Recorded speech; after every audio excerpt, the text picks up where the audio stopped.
Hey there, this is Dick Foth with Stories from the Road. Guess what? It's summertime. It's the middle of summer. School is out. We are out and about. And oftentimes in the summer, sporting leads a charge, whether it's road tripping or hiking or biking or swimming. I mean, name the sport.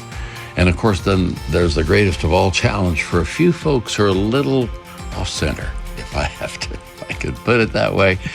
People who like to golf or try to golf, like me. That's the sport that can make you shout for joy at one moment and shriek with madness on the next.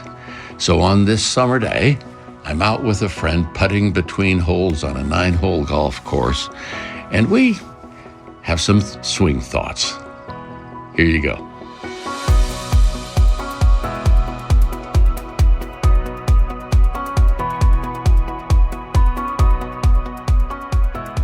It is a pretty warm morning, north of Fort Collins, Colorado. The sky is blue, few puffy clouds, and I happen to be a cool place called a golf course. I'm here with my friend Steve Harris. A cool guy. How are you? I'm cool. You are cool. and you're actually a golfer, and I'm a hacker. But before we start the engine, well, you can go ahead and start the engine. Go ahead. Let's Here we go. Let's go driving up First there. gear. I want to know, give me 2 reasons that you like golf. You know, Dick, when we first moved to Fort Collins, Sherry was really struggling with her health, with her MS. Right. And she said, Steve, you need to get out and do something for you.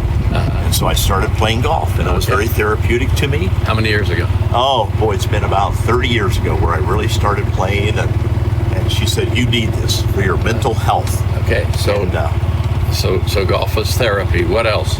Golf is it's social to me, like we're doing today with three friends. It's just a wonderful social activity of community. I love it. Okay. So when you think about golf, Steve, and life lessons, like it's a metaphor for what? You know? Wow. Any thoughts? Discipline. It's a very structured discipline, you know, hanging in there no matter what, no matter how bad the shot is.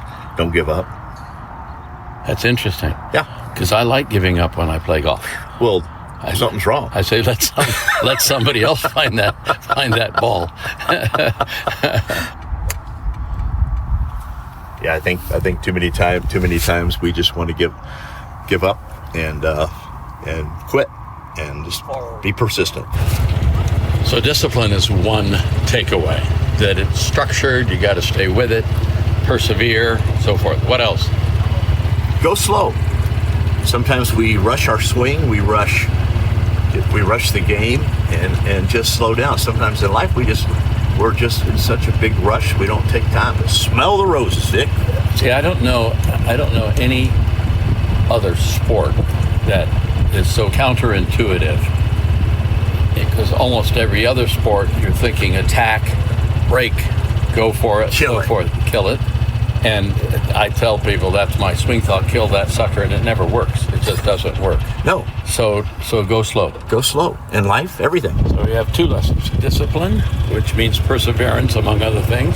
Slow. What's another one? Wow. I don't know what that one means. Did we talk about patience? Yeah. We did. Okay. No, we didn't. You go ahead. Yeah.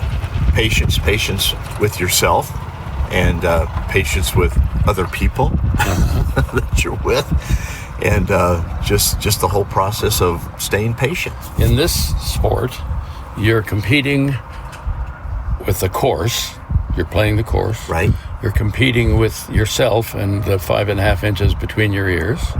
You're competing sometimes with the weather, with the wind or the rain or the heat or whatever.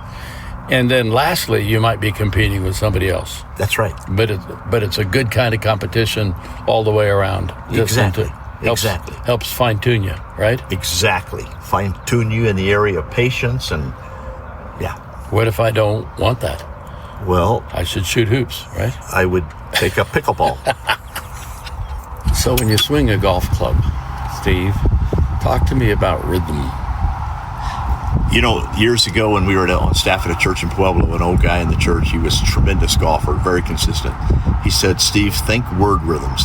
And he gave me this word, smooth, backswing, smooth, swing, smooth, swing. Just a word rhythm like that instead of smooth, swing.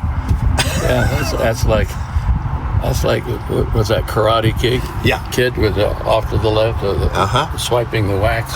Wax on, wax off. Okay, so what do you think about the fact that if you play 18 holes of golf, which takes a year and a half, but it isn't as bad as cricket. That's right.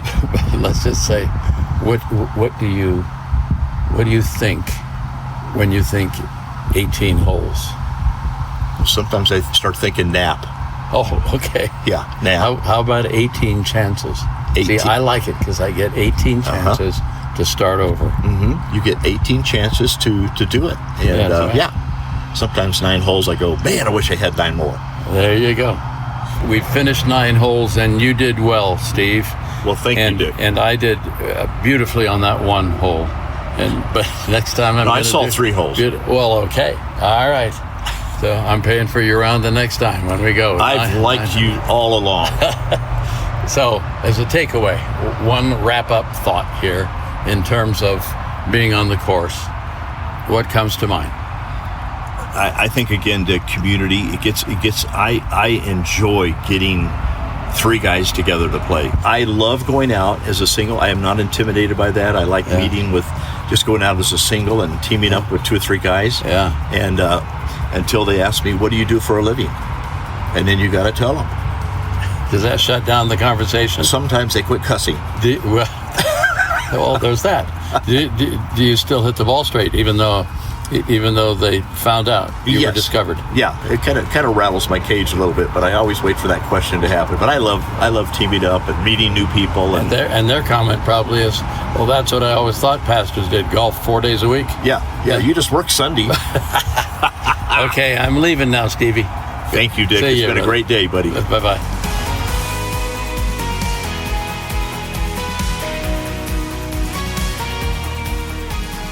Well, as we wrap this brief podcast up today, I want to wrap it this way. You know, I've heard hundreds of golf jokes on the golf course, and I've heard fun stories and crazy stories about golf. But here's one you may not have heard before. When I went to Washington, D.C., when Ruth and I went, I was 51 years old, had never picked up a golf club, never really thought about it. And through a series of moments, I was encouraged to do that. And the person who helped sort of get me into it was a fellow named Doug, and he had a wonderful way of sharing his life and sharing his faith with guys that he played golf with. He would play golf with people of all ages, of all ranks in life, but because he was in Washington, D.C., a lot of times it was government leaders or business leaders or international friends. And it wouldn't be unusual that he might, on one hole as they're coming down the fairway, say, you want to place a little bet on who's closest to the pin on the green when we hit this next shot. And, you know, guys who play golf well would take that, right? And oftentimes, I guess guys do that where they win $5 or whatever it is. But he said, so here's the deal. If you, Fred, his friend, if you get closest to the pin, I will buy you the best dinner in this town. You pick the restaurant, I will pay for everything. And Fred would say, so what do I pay if you win? He said, well, you have to pay anything, but there's some ancient writing, just a sentence or so, that I'd ask you to memorize. That's it. He said, well, I can do that. Well, 75% of the time, I'm guessing Doug would be closest to the pin, and then he'd share with them the ancient writing, which would be something like this. One of them might be, you shall love the Lord your God with all your heart, soul, mind, and strength, and love your neighbor as yourself. Or, I am the resurrection and the life. He who believes in me will live even though he dies.